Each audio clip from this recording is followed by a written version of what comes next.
Meet Sophia. She is the happiest girl in the world.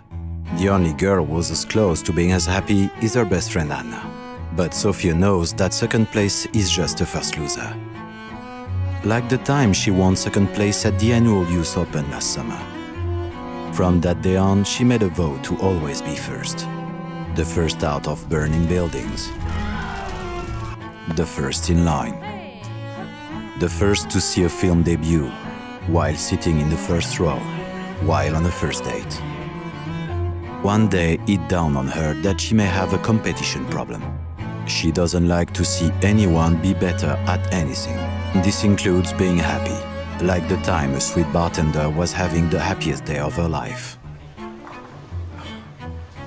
Or the time she saw a jubilant little girl who was excited to have a balloon for the first time in her life. In fear that she may not indeed be the happiest girl in the world, she sought counsel in someone who knew about being less happy. Jealousy is a cancer. You may have cancer, she says. You don't have cancer, the doctor assured her. She was ecstatic and it showed. Like her previous visits when she was told she didn't have diabetes. Or dementia. Or AIDS. But something still didn't sit right with Sophia. Why wasn't she happy all of the time? It would always come and go. Like the time she was out in nature only to return home and lose the euphoria. She couldn't simulate it though she tried. But the dopamine will pop up time and again. In literature. In art. In music. In dancing. And dancing. Pampered dancing. And more dancing. Her joy was simply contagious. But eventually the music always ends.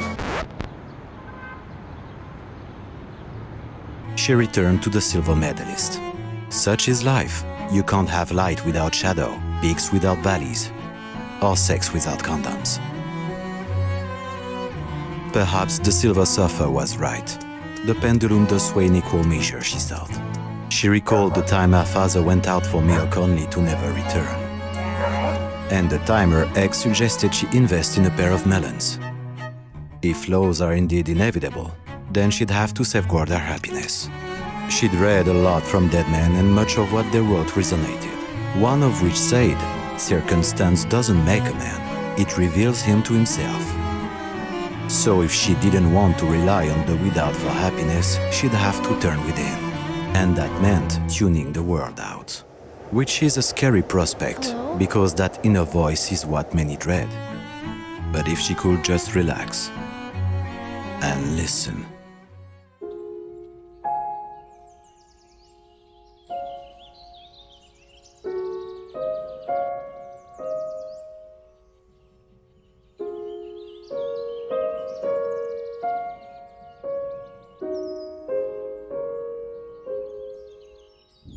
It was alchemy. Everything seemed brighter and more vibrant. She felt the true source of happiness emanating from within, which in turn affected her without. She thought if Santa Claus and Bob Ross had a baby, that this is what it would feel like. Everyone she saw seemed as happy as her. And from that moment on, she knew that as long as the song in her soul would play, that life would be as happy as she saw fit. Shit.